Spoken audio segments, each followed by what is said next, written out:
el que lo cambia todo, no cambia nada. Vamos, arrancamos nosotros. Bueno, vamos a arrancar por primera vez. Bienvenido, Luis. Saludos, digo, este es el espacio radial partidario. Este es el espacio radial del Partido Obrero y Campesino del Uruguay, integrante de la Unidad Popular. Claro, el discurso mío es difícil cambiarlo, ¿no? Pero yo por lo menos le pongo el título adelante. Entonces, se puede diferenciar. Estamos con Fernando Peña, y naturalmente también integrante del Partido Obrero y Campesino. Claro, yo los dos primeros, este es el tercer programa, hoy es viernes 29 de enero del 2016. Nosotros no pudimos participar en los primeros dos espacios radiales del partido. Vemos que es una necesidad imperiosa, producto de la situación que se vive, ¿verdad? De comenzar a trasladar, de acuerdo a nuestro humilde entender, la mayor cantidad de conocimiento y de información posible a todos aquellos que están sufriendo las consecuencias, ¿verdad?, de lo que se está viviendo. A veces uno dice estas cosas y parece extraño, ¿verdad?, porque nunca como ahora se había ocultado tanto una realidad que castiga duramente un altísimo porcentaje de la población. Hoy hablábamos de mañana, dos temas en realidad, digo, tal vez el tema de la cooperativa Rancop debería ser para la audición radial de nuestra cooperativa, porque tiene que ver con un montón de cuestiones que no se deben hacer, ¿no? Nosotros hoy estábamos leyendo hace un rato la situación que hoy está atravesando esta cooperativa Rancop y la división entre los propios trabajadores, los propios cooperativistas. Dos corrientes de pensamiento que lo único que han logrado es perjudicar la cooperativa. Por un lado, los que representan la organización sindical de las cooperativas del transporte, planteando la fusión con las otras cooperativas, dejando, según lo que denuncian, otros cooperativistas que entienden que la cooperativa debe continuar, dejando 100 trabajadores afuera, resolviéndole en definitiva situaciones económicas a las otras cooperativas, porque el movimiento cooperativo está en crisis. ¿Quién no está en crisis en este país? El gran capital. En materia de transporte urbano podemos decir, las grandes empresas privadas son las que continúan, las grandes empresas, fundamentalmente las monopólicas, son las que continúan facturando. Pero hay un vasto sector, fundamentalmente el sector cooperativo en la ciudad de Montevideo y las pequeñas empresas del interior del país están soportando una carga muy grande, producto de la crisis, ¿verdad?, que se ha venido desarrollando y ya está instalada en nuestro país. Entonces, seguro, en materia de fusión, de fusionar a Rancop con las otras cooperativas, el gran perdedor sería Rancop y se le estaría solucionando un interesante porcentaje de la dificultad económica que tienen las otras cooperativas. ¿Por qué? Y porque le van a trasladar las líneas, todas las líneas a las otras cooperativas, y van a quedar 100 trabajadores afuera. Entonces las otras cooperativas van a recibir la recaudación, que levantaba la cooperativa Rancop, la van a recibir las otras cooperativas, y se van a sacar de encima 100 trabajadores. Entonces, claro, en el tema del transporte, cuanto más líneas, mejor, más recaudar. Ahora, no es lo mismo adquirir una línea nueva que comienza a hacerse una especie de experiencia piloto, a ver qué resultado puede dar y siempre te lleva un periodo largo de tiempo a pérdida, como lo es la línea de general para BCCOP. Primero tuvimos un año perdiendo 4.500 pesos por día. Hoy en algunos momentos montamos la plata y en otros seguimos perdiendo, pero tenemos posibilidades de seguir transformándola como forma de que dé resultados, ¿verdad? No es lo mismo que se te incorpore a tu empresa, a tu cooperativa, 15 o 20 líneas que tienen 40 años de existencia, ¿verdad? 15 o 20 líneas que le han permitido a la cooperativa Rancó vivir durante 40 años. Porque el problema de Rancó no es que la recaudación es baja, lo dicen los propios cooperativistas, y lo hemos dicho nosotros en otras oportunidades, porque la vida nos enseñó en 15 años qué es lo que se puede hacer y lo que no se puede hacer, o lo que no se debe hacer, cuando vos sos dueño de tu propia fuente de trabajo. Cuando vos el capital que tenés para resolver los problemas surge de la recaudación. No es lo mismo que una empresa privada que tiene en el banco mucho dinero y que tiene innumerables ventajas. Entonces, para hacer frente a dificultades, a imprevistos, echa mano al dinero que tiene en el banco. Cuando los trabajadores tienen imprevistos, dificultades, tienen que echar mano ¿a qué? Al sacrificio, ¿verdad? Y hasta el propio salario de los trabajadores. Entonces, seguro, la denuncia que hace un sector de los cooperativistas que quieren continuar, que Rancop siga existiendo, es que no es negocio para esta cooperativa fusionarse, porque primero quedarían 100 puestos de trabajo afuera. Eso ya es un tema importante. Sería prácticamente el 15%, entre el 15 y el 20% de los trabajadores quedarían afuera, y se le estaría entregando toda la recaudación a otras empresas. Ellos lo único que asegurarían serían los puestos de trabajo del 80% de los trabajadores.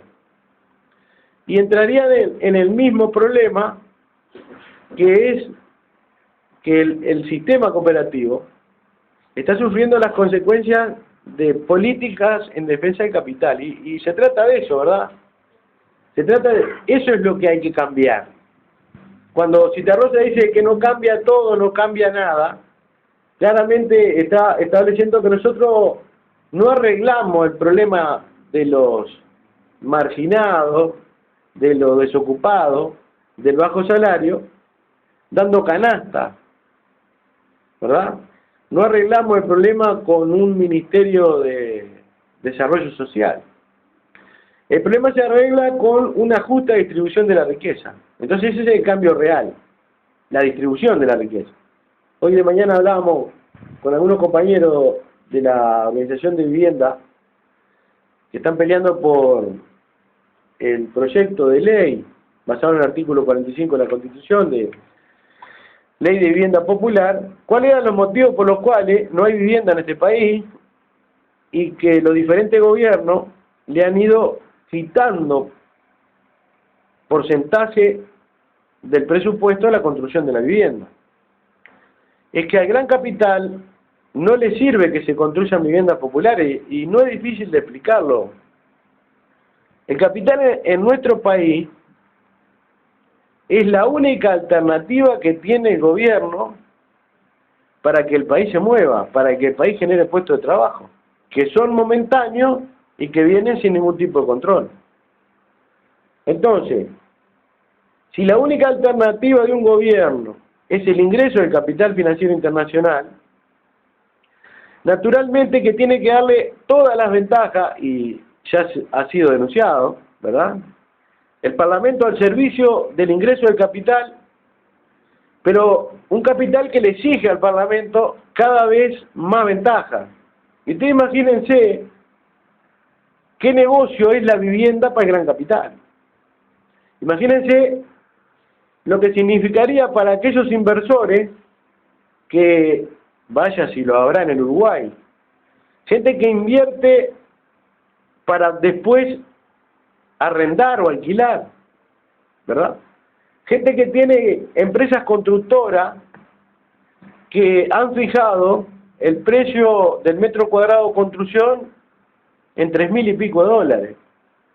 Entonces, cuando aparece una ley de vivienda popular que establece claramente que la mano de obra debe ser local y que las empresas que van a construir deben ser empresas fundamentalmente nacionales, con capitales nacionales, o empresas cooperativas donde un grupo de trabajadores desocupados se organiza para poder llevar adelante un emprendimiento de esta característica, eso afecta directamente los intereses del capital, fundamentalmente el capital extranjero.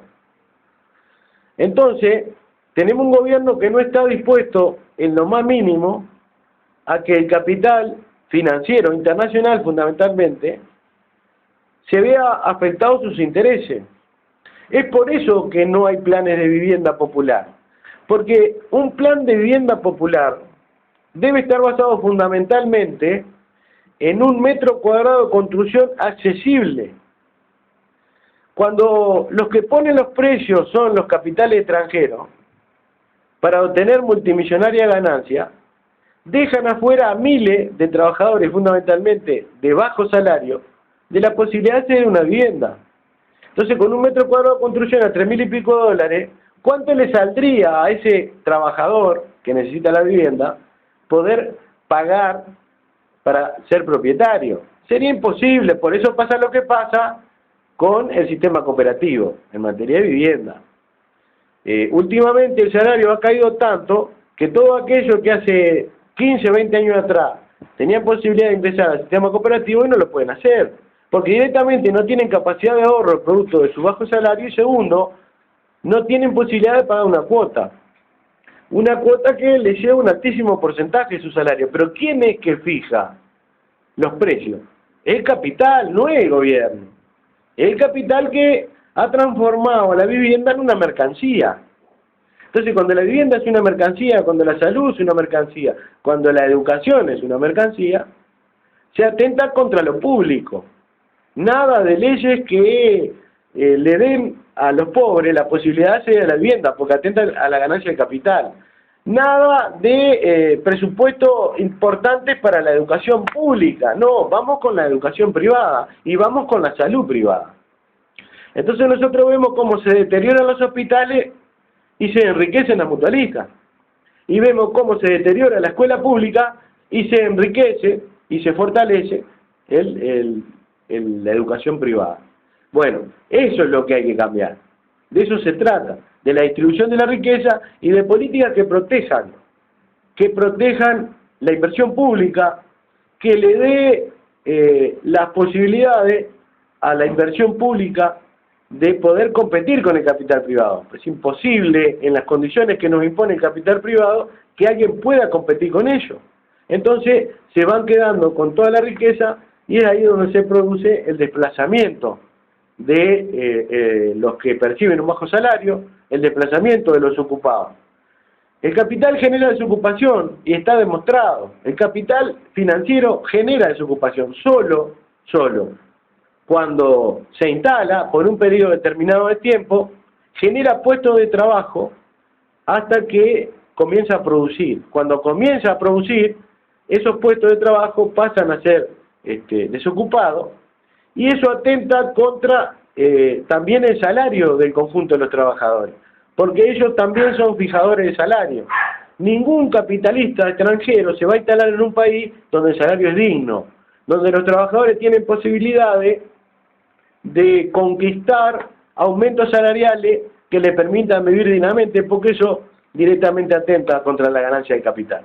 Entonces, ahí tenemos el gran problema en nuestro país. El gran problema de nuestro país radica en eso, en una distribución de la riqueza injusta y que tiene un agravante, que es el capital extranjero el que se está llevando la riqueza, el que nos está saqueando. Se terminó aquello de la década del 50 y 60 que hablaban de la oligarquía criolla. La oligarquía criolla está en vía de extinción.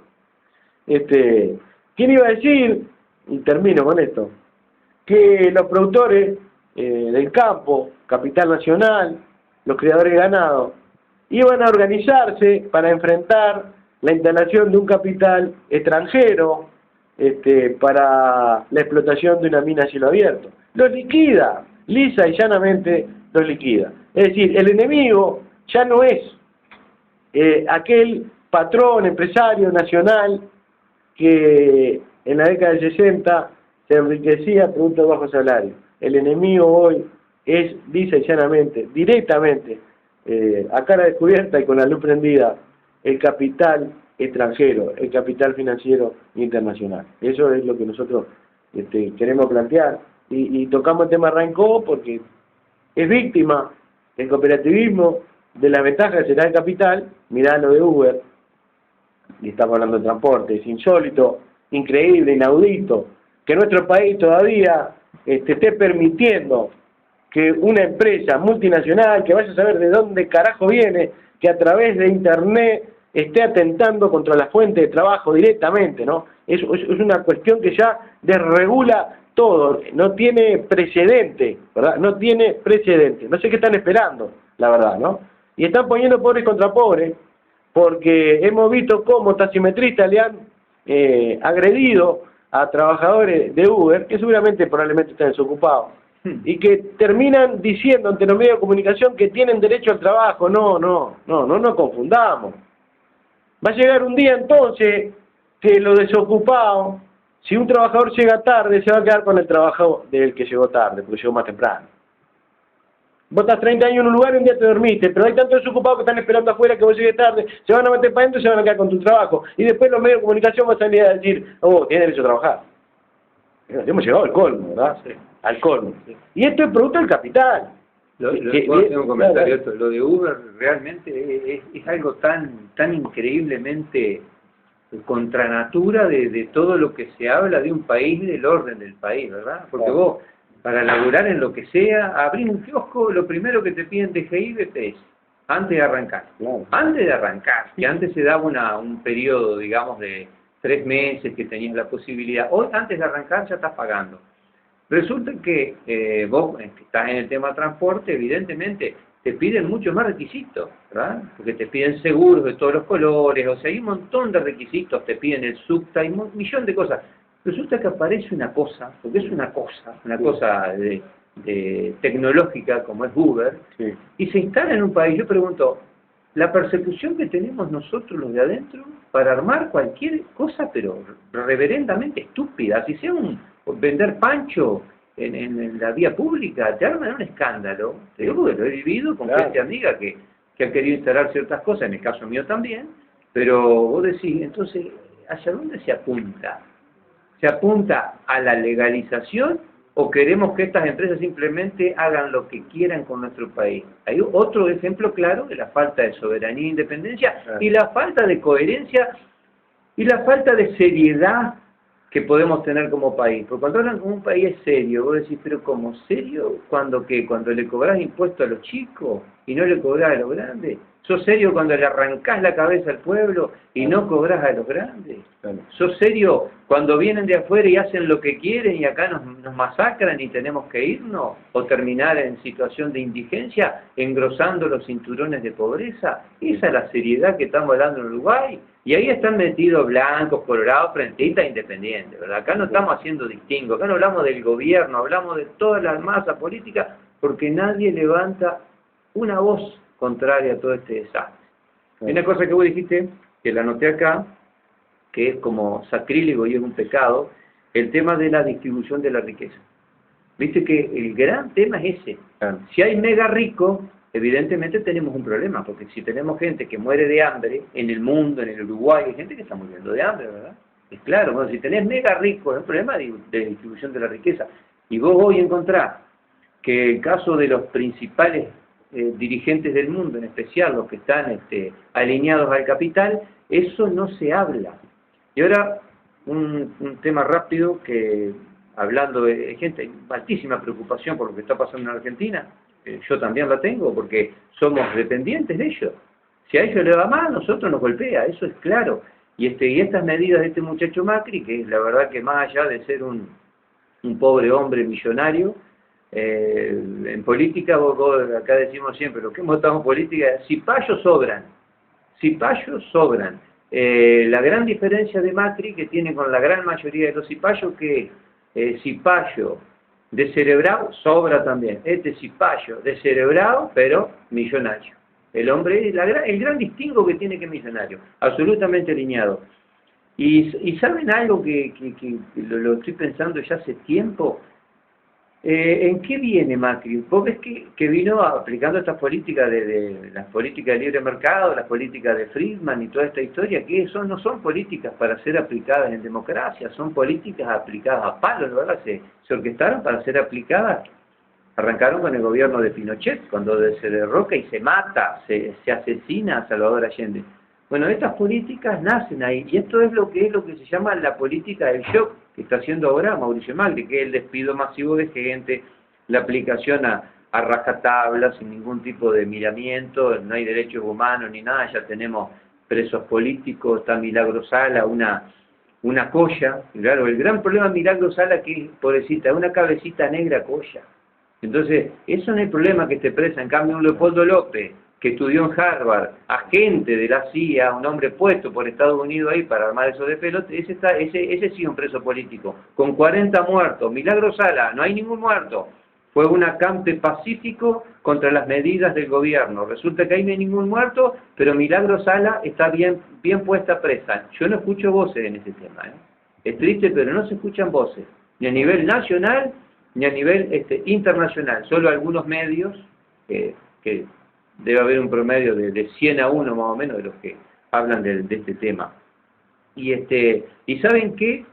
Y lo tiro hoy lo tiro el 29 de enero ojalá me equivoque, pero mirá esta tesis que tengo, esta hipótesis. Yo creo que este loco, hablando con Mauricio Macri, medio anormal del todo, porque con la guita que tiene se tendría que haber instruido más, pienso, por lo menos dar una imagen de hombre que sabe dónde está parado, ante preguntas de periodistas del tipo huye. Yo creo que va a ser Luis Rivas, no sé, tal vez lo pensaste vos, pero creo que vale la pena tirarlo como pensamiento, y espero que no se dé porque sería una tristeza, pero como viene la mano, yo creo que Mauricio Macri, de seguir así, va a ser en su país un atentado de bandera falsa. ¿Qué es eso? Es un tema que para mí lo va a terminar haciendo, como se hizo en Estados Unidos, ¿verdad? Los atentados de bandera falsa, los autoatentados, ¿verdad? Un autoatentado para justificar, como se hicieron, por ejemplo, yo no sé, digo tanto, pero poner las Torres Gemelas, ¿no? Con ese autoatentado de bandera falsa que dijeron que lo habían hecho, sindicaron a Osama Bin Laden y resulta que terminan atacando a Irak, o sea, una cosa muy loca, ¿no? En vez de Afganistán terminan atacando a Irak. Bueno, esos atentados de bandera falsa, no dudes, y esto es una hipótesis mía, pero la veo, ¿viste? Cuando vos decís, esto viene, porque la historia vuelve a repetirse, lo hizo Hitler, lo hicieron los norteamericanos, o sea, todas esas guerras que han buscado algún pretexto para en definitiva, aplicar la mano dura y más dura aún de lo que está haciendo hoy Mauricio Macri. Este atentado de bandera falsa, no lo dudo, porque se están dando las condiciones para hacerlo. Fíjate que lo que está haciendo el tipo, y le falta eso, y ahí te saca como Estados Unidos que sacó aquella ley patriota, ¿te acordás? Que en definitiva esa ley patriota fue legalizar la tortura. Te pedían documentos en la calle y por las dudas te daban unos palos, te llevaban, después te soltaban, o no, o ibas preso por traición a la patria. Bueno, hoy por hoy Macri es un serio candidato, simplemente poner barbas en remojo de qué se trata esto del neoliberalismo y ver, creo que es un lindo ejemplo para que nosotros, los habitantes de uruguayos, me da mucha pena por todo el pueblo argentino, pero los uruguayos, y en especial los orientales, veamos de qué se trata esta historia cuando el capital financiero hace lo que quiere poniendo a sus títeres en el poder, como es el caso de Mauricio Macri. Viste que ahora ya no fue a la CELAC, ¿viste? Mandó a la vicepresidente, a la muchacha esta... Michetti. ¿Cómo? Gabriela Michetti. Gabriela Michetti, ahí está. Mandó a la muchacha esta, evidentemente, con un gran susto, porque sabe que Maduro le va a pegar hasta dejarlo mocho, ¿verdad? Lo va a golpear muy fuerte, porque ya en Argentina hay 2 presos políticos. Claro. 2 presos políticos. Y en Argentina no ha habido muertes. Porque en el caso de Leopoldo López, recuerden que hubo 43 muertos y Leopoldo López decía, que fue lo más suave que le escuché, que no iban a dejar la protesta hasta que no se fuera Maduro. Entonces, eso, que Milagro Sala en ningún momento lo dice, pero claro, no le perdonan que una colla, una cabecita negra, humilde, haya logrado la movilización del pueblo, haya logrado esa gran conquista social, porque es una conquista social, el haber podido movilizar a los pobres, ¿verdad? Que no es para cualquiera, no lo hace cualquiera y no se lo perdona el capital financiero. Hay otro más preso que no recuerdo el nombre, lo leí, pero no recuerdo el nombre. Hay 2 presos hoy, no sé si al otro lo largaron. Quiero hacer ese comentario, Luis. Está bien, digo, nosotros ya sabíamos, de antemano, recordamos cuando faltaba una semana para las elecciones, y decíamos que la derecha, el neoliberalismo en la Argentina tenía grandes posibilidades de ganar la elección.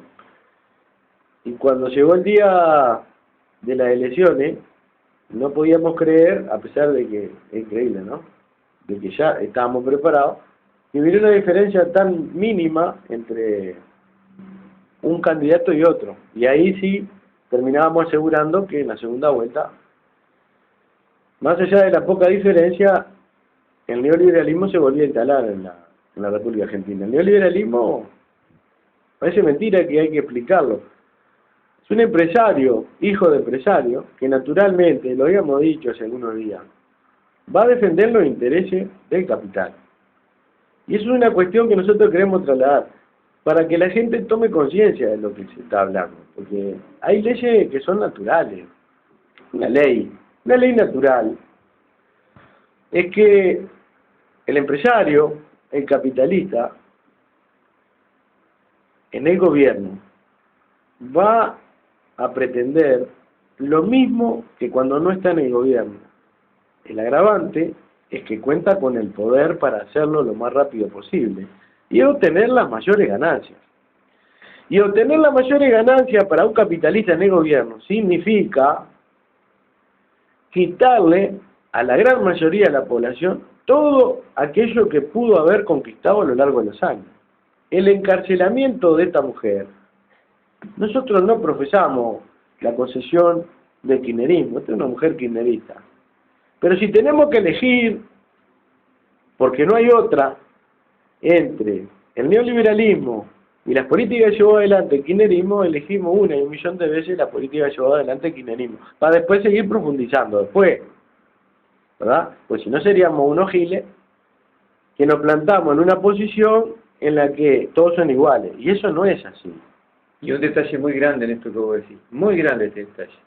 El gobierno kirchnerista estuvo muy influido por la banca Morgan, ¿verdad? Sí, ya estuvo muy metido en la banca Morgan. O casualidad, hoy el que maneja economía de la Argentina es hombre de la banca Morgan, ¿no? Y después, otra gran casualidad, mirá vos qué notable, para que veamos cómo las corporaciones se han infiltrado y manejan los países, ya no hay, digamos, poder político real, manejan las corporaciones a piacere, los países hacen lo que quieren.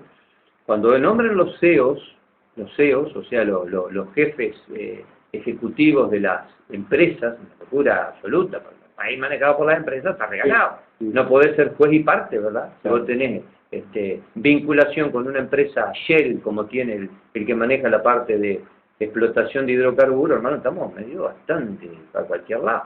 Bueno, y sí, es una cosa que no tiene fundamento.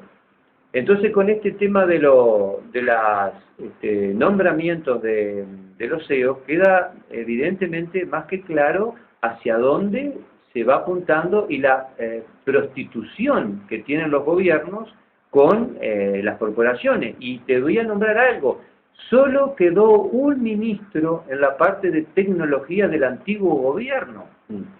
¿Y quién es? Dirás vos, bueno, ¿quién quedó ahí? Que era parte del gobierno de Cristina Kirchner, para demostrar también la vinculación que tenía Cristina Kirchner con las corporaciones.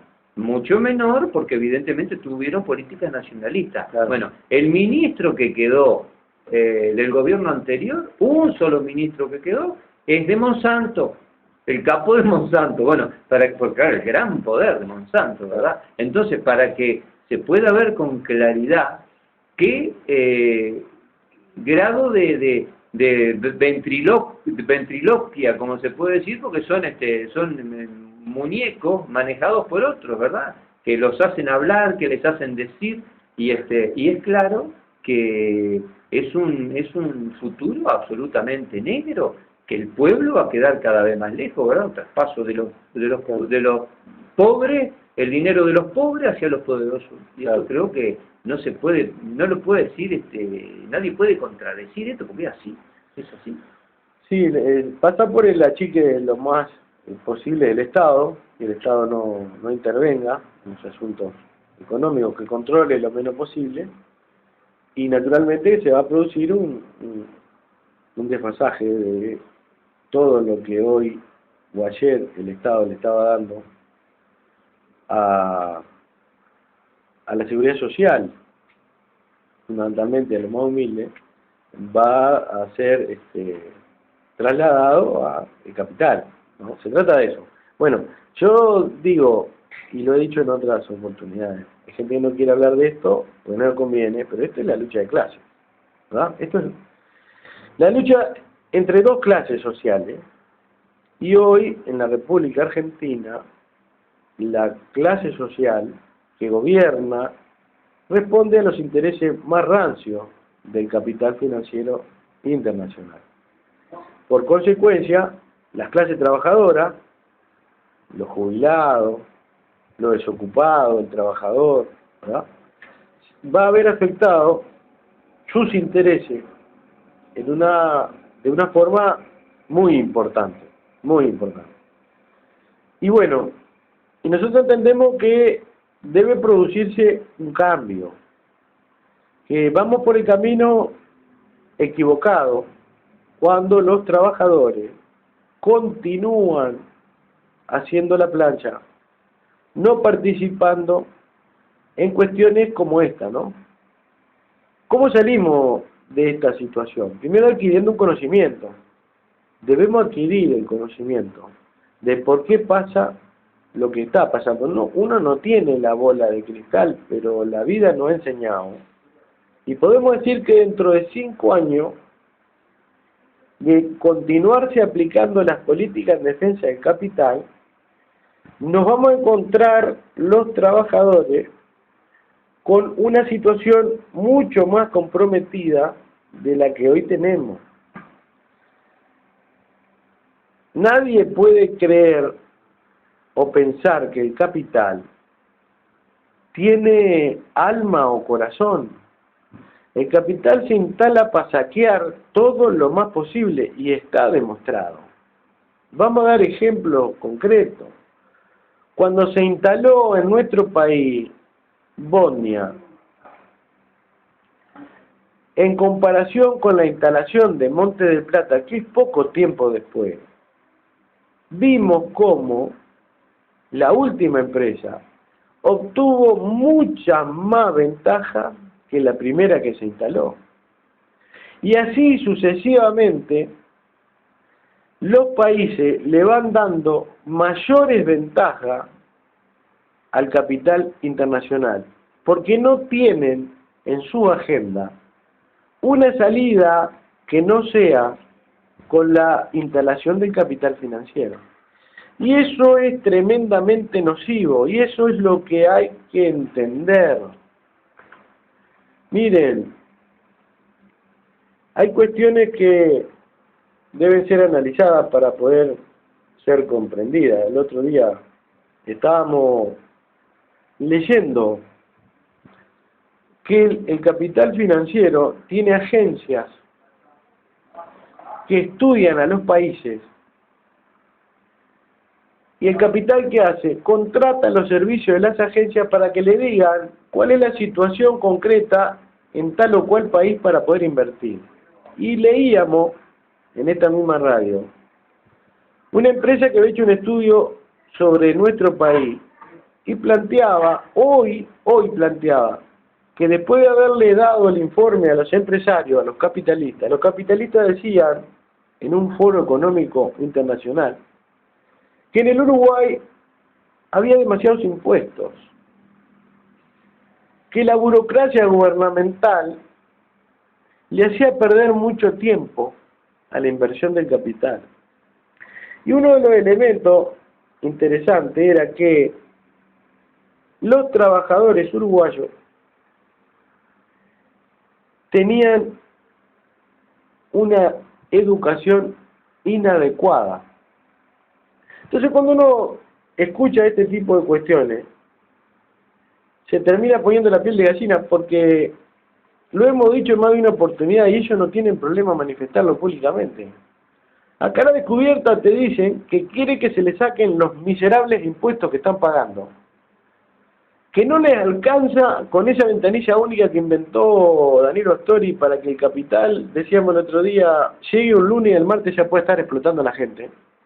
Lo quieren más rápido y naturalmente necesitan que la clase trabajadora, que es la que produce, la que ellos necesitan para poder obtener la ganancia, tenga la menor educación posible. Y eso es un tema muy grave, ¿verdad? Son temas muy graves. Es decir, estamos atravesando una situación en la que estamos errando el bizcochazo. Nos estamos peleando entre nosotros, mientras el capital se está llevando todo. Estamos defendiendo lo indefendible. Chacritas en las que ya es hora de no estar más. Yo no puedo entender cómo todavía hay gente que entiende que el gobierno es demasiado criticado. Entonces vos decís, ¿cómo es posible pretender que no se critique al gobierno cuando en 11 años que lleva instalado han crecido los asentamientos y hoy tenemos 589, 160.000 uruguayos viven en asentamientos? Cuando hay 250.000 casas vacías, cuando hay 600.000 trabajadores que no alcanzan a ganar 15.000 pesos, cuando hay empresas que se han instalado con toda la ventaja, se han ido y han dejado al pueblo uruguayo que se haga cargo con los seguros de paro de 1 año, 2 años, 3 años, miles de trabajadores desocupados, producto de ese mismo capital. Entonces, ¿cómo no se va a criticar? ¿Qué es lo que pretenden? Que encima que nos saquean, que digamos amén, que aplaudamos de pie el saqueo que están realizando. El consentimiento de la esclavitud, totalmente. Que consientas tu esclavitud.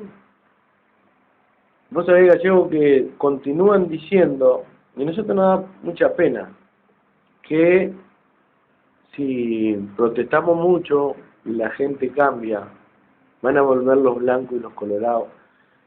Y yo quiero decir lo siguiente, a los blancos y a los colorados ya no les conviene volver.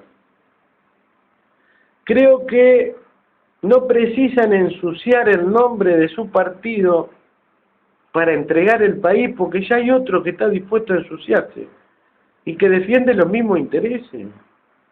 Si no nos damos cuenta que los 4 partidos que han tenido representación parlamentaria en los últimos 11 años defienden los mismos intereses, no nos hemos dado cuenta de nada. Sí, vamos a entrar en los matices si ustedes quieren. Si yo no tuviera más nadie que elegir que a Luis Alberto Lacalle Pou o a un dirigente del Frente Amplio, y tal vez, como no hay más nadie para elegir, votaría al dirigente del Frente Amplio para que gobernara. Sabiendo que los matices son mínimos, pero bueno, son mínimos los matices, pero estoy seguro de que al otro día de instalado ese gobierno, no tengo que salir a combatir por su política económica, porque va a ir también contra mis intereses.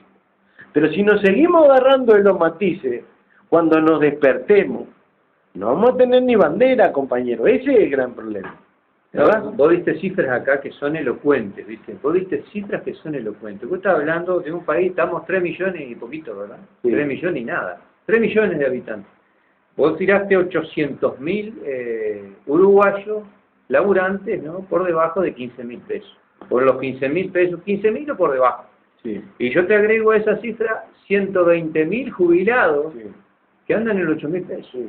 Entonces vos escuchás y decís vos, de un país de 3 millones de personas, acá ya tenés casi 1 millón de personas que están, El 33%. estás hablando, y pues, sí, pero estamos hablando de 1 millón de personas que entre laburante y jubilado estás en el millón, ¿te das cuenta? Que es algo, y después tenés todo un montón de gente que está estudiando y demás, no sé las cifras exactas, no las tengo, pero de 3 millones, que ya estoy hablando casi 1 millón, que están viviendo en una absoluta línea de pobreza, absoluta, y te diré que acá adentro hay indigencia, ni que hablar, y acá adentro hay asentamiento, y acá adentro hay marginación, ¿verdad? De todo, acá en este cifra vos tenés de todo, y resulta que te encontrás que no quieren ser criticados, y te encontrás que un legislador gana 400.000 pesos, gana 50 jubilaciones mínimas, es porque hay un problema grande, y ahí vuelvo a repetir, el reparto de la riqueza.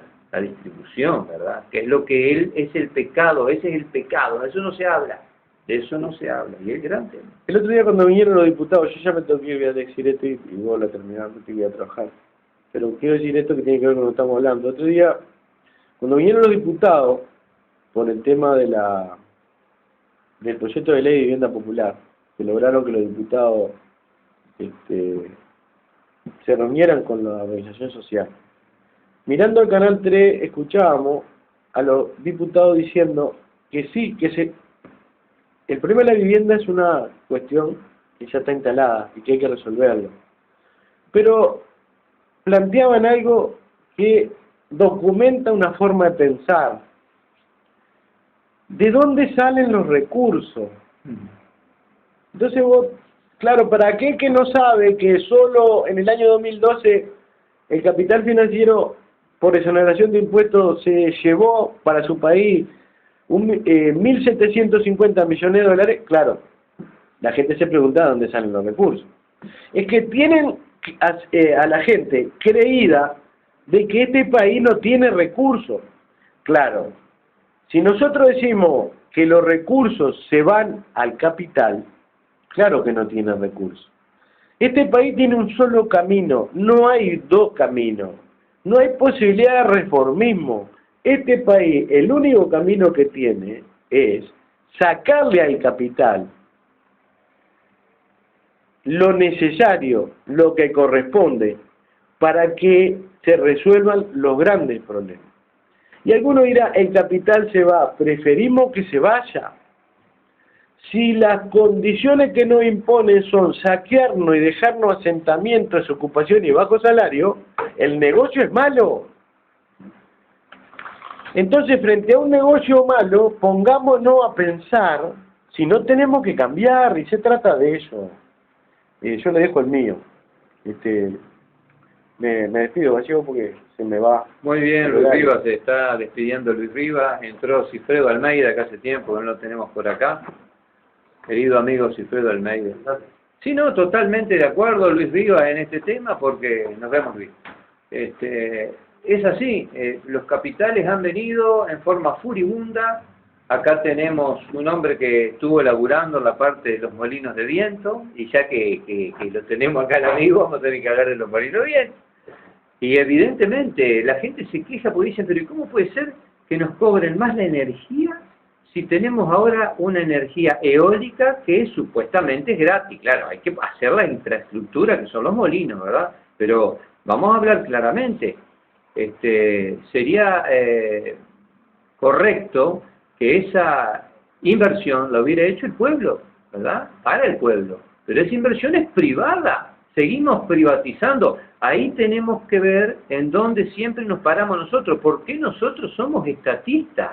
Porque no hay otro camino. El Estado es el único que puede garantizar el bienestar de la gente. Y entonces el tema es ese.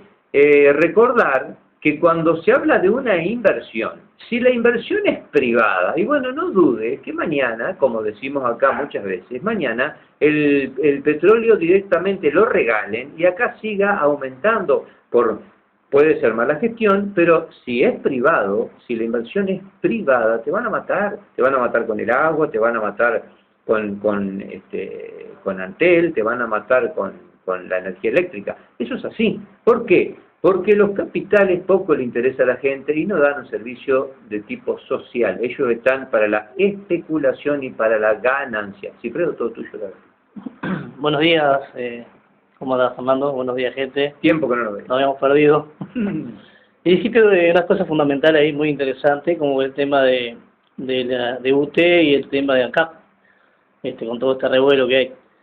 Un poquito de número para que la gente tome conciencia si no estarán robando y si meterán la mano a la lata, ¿no? Hoy por hoy el combustible se está pegando a $28 el barril, el precio más bajo de la historia, está por el suelo. Y Uruguay, con la devaluación que ha tenido y todo la inflación que ha habido, con un dólar a 31.50, a 30.50 y 31.50. Eso implica una rebaja en la producción, o sea, en el costo de producción de un 35%. ¿Ah? O sea, ANCAP dio en 5 años 800 millones de dólares de pérdida. Usted dio en un año 300 millones de dólares de ganancia. Ahí hay dos cosas que no van de la mano. Si vos me preguntás a qué viene esto, esto viene a que nosotros tenemos un combustible a 42 pesos, el combustible más caro de la región. Si ese 35% se volcara a la población, como se debe volcar, de 5%, tendríamos un combustible actualmente a un 29,60. Mirá vos la diferencia de precio. Y ANCAP, a $1 más o menos. Sí, $1. Y ANCAP da pérdida. Entonces yo me pregunto, ¿cómo puede ser que una empresa monopólica como es ANCAP de pérdida? Algo que no me entra a la cabeza. Por supuesto. Entonces decimos 800 millones de dólares de pérdida y tiramos $1 millón hace aproximadamente ¿cuánto? 4 años. 3 años y medio que se están haciendo explotaciones de yacimientos, buscando petróleo. Las prospecciones. Eso implica de gasto para ANCAP $1 millón por día. $1 millón por día. No son 2 pesos. Entonces, no me explico cómo hacen esos gastos cuando... ¿Siguen las prospecciones petroleras? Sí, siguen las prospecciones petroleras. Hoy es inviable. Sigue las prospecciones petroleras. Inclusive, es más, hay una cumbre entre los 4 expresidentes y el presidente actual para tratar los posibles temas en caso de que se encuentre hidrocarburo en el Uruguay. Hoy Cifredo, por el valor es inviable. Aparte, quieren usar el sistema de fracking ese que hasta en Estados Unidos lo está prohibido. Viste que abren las canillas de las casas y se prende fuego. Es que está prohibido el fracking ese famoso. Estados Unidos producía el casi 50% del petróleo que estaba produciendo, lo producía por ese método. Y lo dejaron de producir justamente por ese mismo tema, ¿no? Pues altamente contaminante. Altamente contaminante. Justicia, justamente. Y el otro tema, estábamos como el tema de UTE. Vos me decís UTE, ¿no? Digo, o sea, yo dije estas cosas porque me parece que es injusto que el pueblo esté pagando el combustible a un precio tan caro cuando se están tirando y se están regalando 800 millones de dólares al fisco, que bueno, al fisco no, porque nos dieron los famosos tarifazos que no, del 9,98% de la luz, bueno, otro tanto por ciento de UTE, otro tanto por ciento de ANTET, o sea, ¿quién nos paga? Lo pagamos nosotros. Entonces yo me pregunto, esa plata, de esos 800 millones, ¿no será mejor invertirlos en industria nacional, y invertirlos en el campo, invertirlos en fuentes de trabajo, en empresas que han cerrado, que están al punto de la quiebra? Me parece que hubiera sido más fructífero que no tirarlos a la parchata, pues es plata perdida. Ahora es una risa, ¿no? Porque se está haciendo una investigación, se formó una investigadora acá. Casualidad, nada menos que el veedor es uno de los implicados más grandes que tiene el tema ANCAP, que es el vicepresidente de la República, doctor Sendik.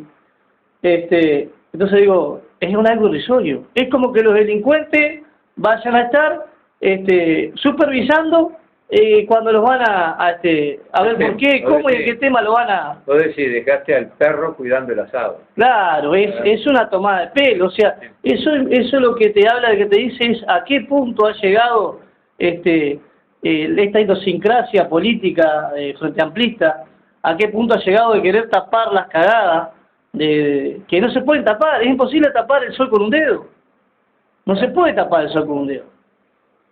Entonces, cuando uno habla de corrupción, cuando ellos se llenan la boca hablando de corrupción, como el señor Sendik salió a hablar y decir que los medios de prensa, sí, era corrupto, o sea, el tipo, primero, que a mí me demuestre cómo se hizo rico en tan poco tiempo, que a mí me demuestre cómo es dueño de esas estaciones de servicio, que hoy por hoy cuestan aproximadamente entre 18 y 28 millones de dólares. A mí que me diga cómo hizo en tan poco tiempo para hacerse tan rico. Y después, bueno, que salga a hablar y que diga si los medios de prensa son los que tienen la culpa de todo este tema de que se habla de la corrupción. Que todos sabemos, Cifredo, que los medios de prensa juegan un papel terrible a nivel político, ¿verdad? Ahí los medios de prensa, nosotros somos más honestamente intelectuales cuando decimos que opinamos y decimos que somos de un partido, porque vos cuando abrís un diario sabés a qué partido responde. O sea, honestamente no son intelectuales. O sea, no hay una honestidad intelectual de parte. Nosotros decimos, somos de partido tal. Tenemos un perfil. Y bueno, por lo menos tenemos el hecho de decir, mirá, se opina desde la política. Sí. Después tenés otros medios que no te lo dicen, pero sabemos que responden al frente, o a los blancos, a los colorados, claro, ¿verdad? Yo te digo algo, que cada vez que veo y leo cosas de estas clases políticas que tenemos, de estos gobernantes que hemos tenido durante estos casi 40 años de democracia, bueno, 30 años, sí, 40 años de democracia, 30 y pico, me da risa y me acuerdo una frase que decía al final muy viejo, que decía, político y burro parejero no hay ninguno bueno. Y parece mentira, que yo me reía porque era un pendejo, tenía 6, 7 años, 5 años, yo perdí cuando tenía 6 años, tenía 5 o 6 años, y me acuerdo que decía la frase siempre cuando se calentaba, en ese entonces era la dictadura, ¿no? Estábamos en dictadura. Y mi padre decía, y hoy por hoy creo que entiende y comprende el porqué de esa frase, ¿no? Digo, porque ves que hoy los políticos lo que hacen es, miran para el costado, no le importa el pueblo, le importa el bienestar de ellos. No, directamente el gran tema, Cifredo, es el silencio. Porque cuando vos decís, yo soy opositor, vos podés estar gritando cosas y después no cumplirlas, pero cuando vos escuchás simplemente silencio ante los temas, por ejemplo, los temas del fiscal Viana, que vino esta muchacha del Frente Amplio que supuestamente era una relativa oposición, siempre votó a favor por un lineamiento político, votó con el Frente Amplio, Constanza Moreira, y resulta que te encontrabas que apoyaba supuestamente al fiscal Enrique Viana, y le dijo que todo lo que él planteaba estaba bien, o sea, lo apoyaba, iba contrario a todos los partidos, a los blancos, a los colorados, a los frentistas, a los independientes, iba contrario a todos. Sin embargo, llegó el momento de votar, y votó en contra de Enrique Viana. Entonces vos te encontrás ese doble discurso, que ese es el que es muy complejo y hay que terminar. Y por último, bueno, vamos a referirnos a lo de UTE. ¿Qué puedo decir de UTE? UTE es un parque eólico en el parque Artilleros, que se llama, que está ubicado entre Artilleros y Tararira. Bueno, ese parque costó según dicen, unos 40 millones de dólares. De esos 40 millones se hizo todo mal. Se compró un generador que lo podían haber comprado por 40.000 dólares, lo pagaron 150.000, el generador está quemado, el transformador está quemado, el que donde pasa atrás la línea de alta, que de ahí la baja, está quemado. El reductor. Sí, eran dos, bueno, uno está hecho polvo, lo compraron en China.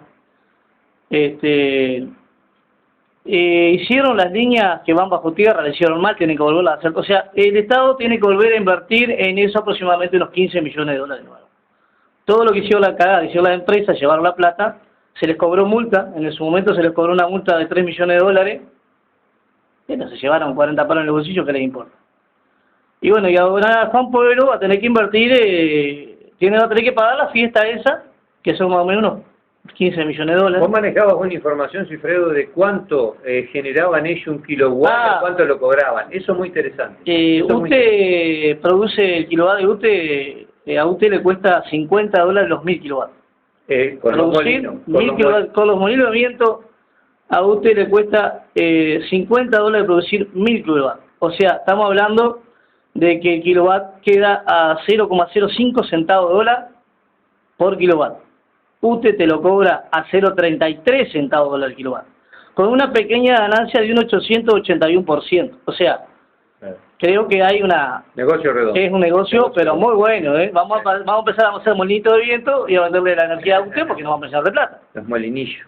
Che, bueno, no despidiendo usted, Cifredo, nomás que ya nos vamos. Bueno, yo doy las gracias por haberme dejado hacer estos comentarios y bueno, que nos vemos pronto. No, estamos en contacto y como siempre, es tu casa, hermano.